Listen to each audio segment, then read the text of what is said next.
Шановні українці, українки, сьогодні в Славутичі, північ нашої держави. Я спілкувався сьогодні тут з керівниками громад північних регіонів Київської та Чернігівської областей. Дуже важливо підтримати наших людей тут, посилити захист, саме цим і займаємось. Це стосується і захисних споруд, фортифікацій та іншого, посилення кордону буде додатково. Також наші сили оборони і безпеки, які є саме на цьому напрямку, на Чернігів та Київ з території сусідів Білорусі, яких Росія дуже хоче втягнути в цю війну більше, та з Брянської області. У нас є спроможність для зміцнення, є спроможність і превентивно працювати щодо російських територій. Звідти може бути загроза і щодо фактичного керівництва Білорусі, яке має бути в тонусі, тобто відчувати реально, що наслідки будуть, якщо будуть агресивні дії проти України, проти наших людей. Ми пам'ятаємо, що у 22-му році наступ був з території Білорусі також. Ми не забудемо цього. Українські сили оборони, сили безпеки, наші розвідки знають, які загрози і як відповідати. Відповідати справедливо, безумовно. Я хочу сьогодні подякувати нашій армії за чергову порцію наших далекобійних санкцій проти російської нафтопереробки. Є сильні результати. Відстань від нашого державного кордону 800 кілометрів.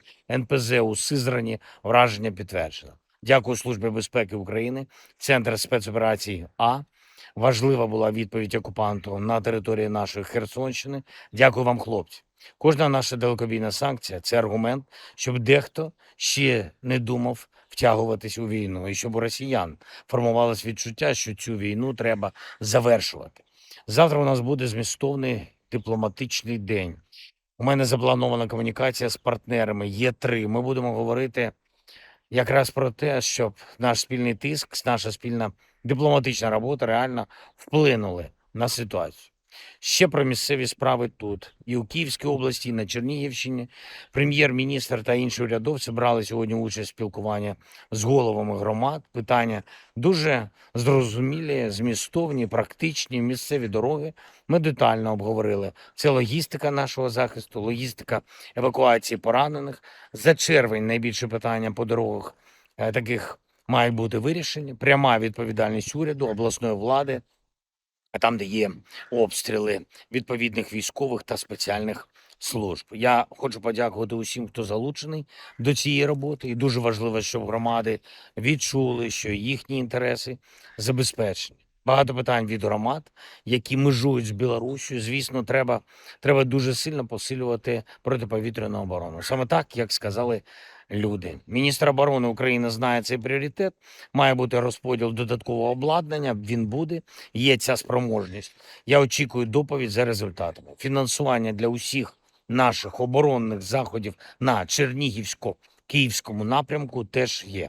Якщо є питання, то питання вони актуальні. Це питання техніки, ресурсу. Громади можуть самі виконати те, що необхідно. Уряд повинен це забезпечити, профінансувати, допомогти.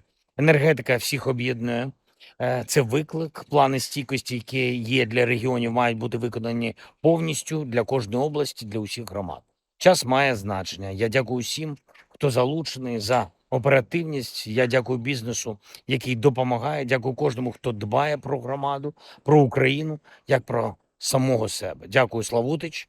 Дякую всім керівникам громад, хто з людьми по-справжньому. Обов'язково захистимо нашу державу, захистимо Україну, нашу незалежність. Слава Україні!